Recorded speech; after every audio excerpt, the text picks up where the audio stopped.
राधे सभी को। जय श्री कृष्णा। स्वागत है आप सभी का हमारे YouTube चैनल में। आप सभी को अनंत चतुर्दशी की बहुत बहुत शुभकामनाएं। तो चलिए सुनते हैं अनंत चतुर्दशी व्रत कथा। एक बार महाराज युधिष्ठिर ने राजसूय यज्ञ किया।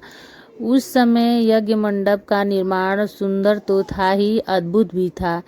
वह यज्ञ मंडप इतना मनोरम था कि जल व थल की भिन्नता प्रतीत ही नहीं होती थी। जल में स्थल तथा स्थल में जल की भांति प्रतीत होती थी। बहुत सावधानी करने पर भी बहुत से व्यक्ति उस अद्भुत मंडप में धोखा खा चुके थे।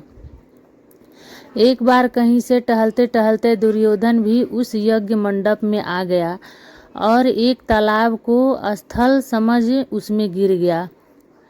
द्रौपदी ने यह देखकर अंधों की संतान अंधी यह कह कर उनका उपहास किया। इससे दुर्योधन चिढ़ गया। यह बात उसके हृदय में बाण समान लगी।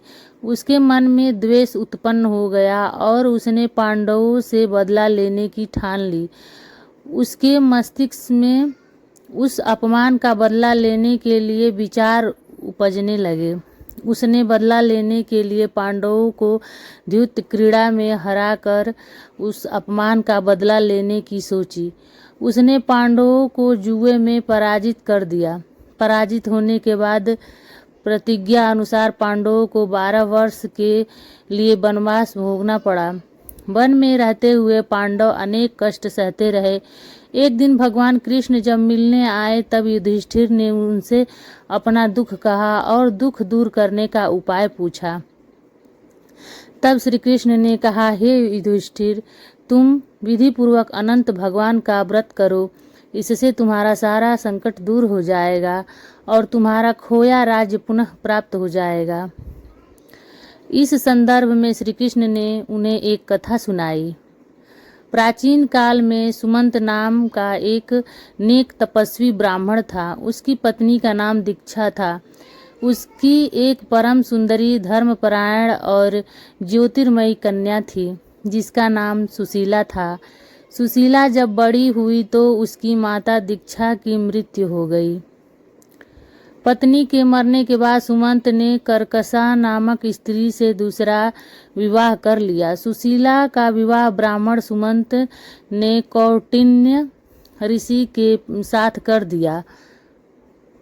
विदाई में कुछ देने की बात पर कर्कशा ने दामाद को कुछ ईंटें और पत्थरों के टुकड़े कर दे दिए थे। कौंडिन्य ऋषि दुखी हो अपनी पत्नी को लेकर अपने आश्रम की ओर चल दिए, परंतु रास्ते में ही रात हो गई। वे नदी तट पर संध्या करने लगे।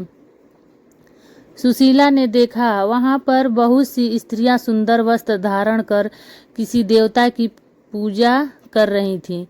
सुशीला ने पूछने पर उन्होंने विधि पूर्वक अनंत व्रत की महत्ता बताई। सुशीला ने वहीं उस व्रत का अनुष्ठान किया और 14 गांठों वाला डोरा हाथ में बांधकर ऋषि कौंडिन्य के पास आ गई।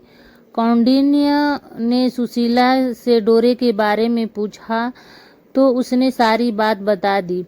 उन्होंने डोरे को तोड़कर अग्नि में डाल दिया। इससे भगवान अनंत जी का अपमान हुआ। परिणामतः ऋषि कौंडिन्य दुखी रहने लगे। उनकी सारी संपत्ति नष्ट हो गई। इस दरिद्रता का उन्होंने अपनी पत्नी से कारण पूछा तो सुशीला ने अनंत भगवान का डोरा जलाने की बात कही। पश्चाताप करते हुए ऋषि कौंडिन्य अनंत डोरे की प्राप्ति के लिए वन में चले गए। वन में कई दिनों तक भटकते निराश होकर एक दिन भूमि पर गिर पड़े। तब अनंत भगवान प्रकट होकर बोले, हे कौंडिन्य, तुमने मेरा तिरस्कार किया था, उसी से तुम्हें इतना कष्ट भोगना पड़ा। तुम दुखी हुए, अब तुमने पश्चाताप किया है। मैं तुमसे प्रसन्न हूँ। अब तुम घर जाकर विधि पूर्वक अनंत व्रत करो।